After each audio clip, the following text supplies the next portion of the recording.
It turns out that Mr. Beast's favorite crew member is... We have a super cool experiment to share with you today. That's so expensive! We've used cutting-edge AI technology to figure out who Mr. Beast's favorite crew member is.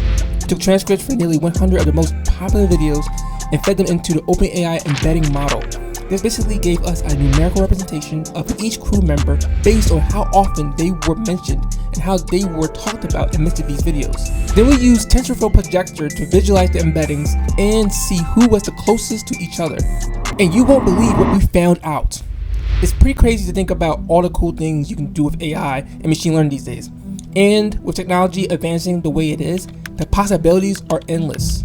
First, using Visual Studio Code, we set up Mr. Beast's directory and built our experiment within it.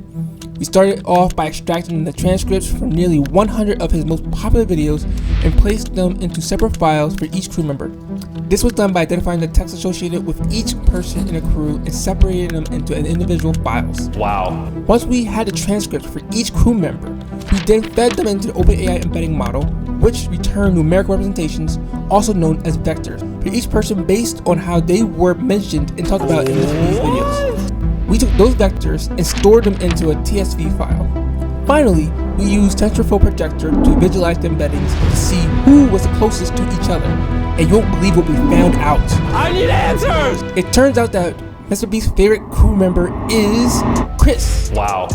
Followed up closely by Chandler. Oh my god. No way! Even though Mr. Beast never says it outright in his videos, with the power of AI, we were able to uncover the truth. It makes sense. Chris is the guy who has been with Mr. Beast since day one. That just happened! That would be the strongest connection. It's pretty amazing to think about all the cool things that we could do with AI and machine learning these days. So, what do you guys think about this experiment? Let us know in the comments. If you want to see more stuff like this, be sure to give this video a thumbs up. Peace.